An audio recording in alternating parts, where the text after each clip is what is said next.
기괴한 도서관에 오신 여러분을 환영합니다.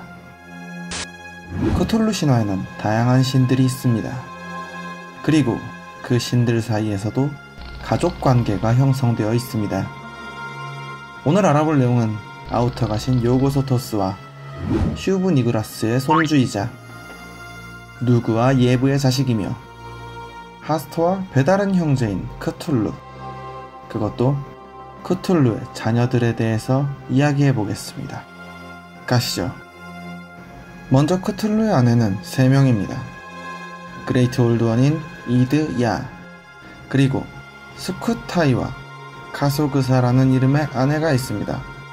이 중 스쿠타이는 크툴루에 의해 죽었고, 카소그사는 딸 쌍둥이 녹투사와 녹툴루, 그리고 3명의 아들을 낳았고 현재 살아있습니다.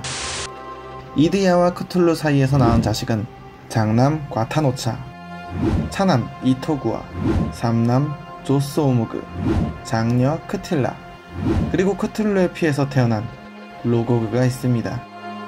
이것까지 합한다면 죽은 아내 1명에 산 아내 2명, 자식은 8남 3녀인 셈입니다.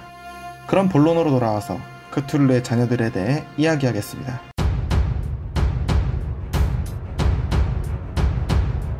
여기 강렬한 열기로 가득하고 끝을 알 수 없는 칠흑의 어둠 속에 죽음보다 끔찍한 공포와 저주를 내리는 존재가 있습니다. 이 존재의 이름은 화산의 신 또는 어둠의 신으로 불리는 크툴루의 첫 번째 자식인 그레이트 올드원 과타노차입니다. 과타노차는 생김새부터 공포 그 자체라고 할 수 있을 정도로 어둠 속을 헤엄치는 듯한 뒤틀림과 수많은 가시, 날카로운 짐승의 이빨, 그리고 모든 것을 집어삼킬 어둠과 열기에 감싸여 있습니다. 이런 과타노차를 직접 보거나 이 존재를 묘사한 석상을 보는 것만으로도 보통 인간은 말라 비틀어져 미라가 되어버린다고 합니다. 더욱 공포스러운 건 미라가 된 인간은 말할 수도 움직일 수도 없지만 여전히 살아있고 생각을 하고 있다는 것입니다. 이렇게 살아있지만 움직일 수 없는 미라가 된 사람을 구할 수 있는 유일한 방법은 머리를 박살내어 뇌를 정지시키는 것 뿐입니다. 현재 과타노차는 유고스 출신의 외계 종족으로 추정되는 존재에게 봉인되어 무 대륙의 야디스 고산 정상에 있는 석조요새 지하에서 잠을 자고 있다고 합니다.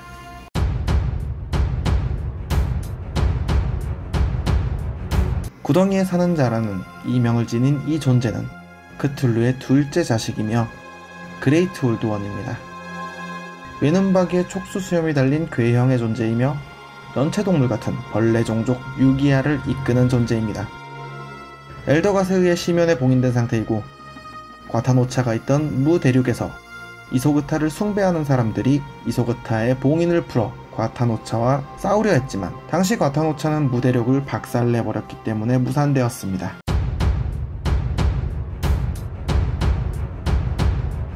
크툴루의 셋째 아들로 다른 크툴루 신화의 신과 괴물들과는 다소 이질적인 생김새를 가진 존재입니다. 공룡인 티라노사우루스를 닮은 머리와 4개의 두꺼운 불가사리를 닮은 다리, 그리고 촉수가 돋아나 있는 원뿔형의 모습을 하고 있습니다. 조스오무그 역시 이소그타와 마찬가지로 엘더갓에 의해 르리에 근처 심연에 봉인되어 있다고 합니다. 그 후 붙은 이명이 심연을 헤매는 자라고 합니다. 조스오무그의 능력 중 하나는 자신의 조각상 근처에 있는 사람의 꿈을 마음대로 조정하여 그 꿈을 통해 명령을 내리는 것이라고 합니다. 참고로 워크래프트 시리즈에 나오는 고대신 그조스의 모티브로 사용되었다고 합니다.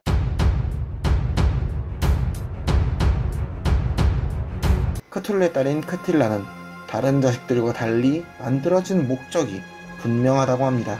크툴루가 꽤나 가까운 미래에 한번 죽게 되면 다시 부활시킬 목적으로 만들어졌다고 합니다. 즉, 자신에게 부활 마법을 걸어줄 힐러 캐릭터 같은 거죠.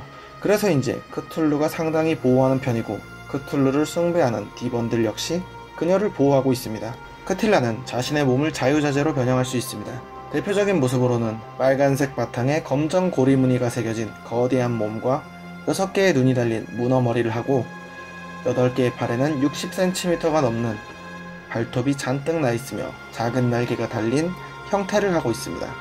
몸의 크기는 물론 신체 일부를 변형, 증식시키는 것도 가능하며 날개를 크게 해서 날아다니는 것이나 8개의 팔을 최대 12개로 늘릴 수가 있습니다. 크툴루에게 있어서 크틸라가 얼마나 중요한 존재인지는 여러 사건이 보여주고 있습니다.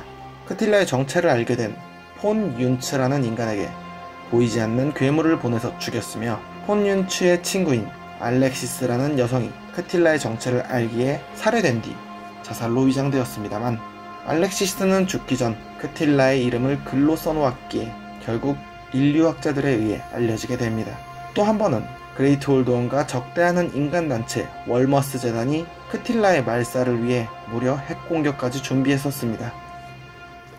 하지만 크툴루는 동인된 상태임에도 불구하고 매우 분노하며 엄청난 대지진과 회오리 바람 그리고 3일 밤낮으로 폭풍우를 일으켜 큰 피해를 주었습니다.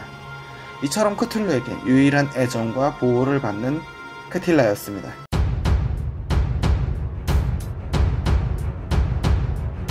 여기 끝이 보이지 않을 정도로 거대한 검은빛이 맴도는 나무가 있습니다. 표면은 자칫 손이 데일 정도로 뜨거운 열기를 뿜고 있었으며, 이 나무 안에는 크툴루의 피가 존재한다고 합니다. 이 존재는 바로 그레이트 올드원 중 하나인 로고그입니다. 과거 크툴루와 하스터가 초고대 영국에서 싸우던 중 흘러나온 크툴루의 피와 하스터의 피에서 태어난 존재가 바로 로고그입니다. 그래서인지 크툴루나 하스터는 딱히 자신의 자식이라고 인정하거나 관심을 주진 않고 있습니다. 그럼에도 불구하고 로고그는 크툴루의 피를 모든 힘을 다해 지키고 있습니다. 또한 평상시엔 나무의 모습이지만 다른 모습으로도 변형이 가능하며, 크툴루 부활의 제물로 바쳐진 인간 패트릭과 선악에 대해서 이야기하던 중 선악 따윈 아무 의미 없다며 패트릭을 죽여버렸습니다. 이렇듯 딱히 생명의 소중함이나 선악에 대한 건 관심도 없고 오로지 아버지 크툴루의 피만을 소중히 지키는 것을 목적으로 살아있는 존재라 할 수 있습니다. 여기까지 크툴루의 5자식들에 대해서 이야기해보았습니다. 애시당초 인간의 윤리관이나 이해력으로는 이해할 수 없는 존재들이기에 가족이라고 해도 인간과는 그 가치나 행동이 다릅니다. 오늘도 기괴한 도서관에 와주신 여러분께 감사의 말씀드리며 다음에 또 뵙겠습니다. 감사합니다.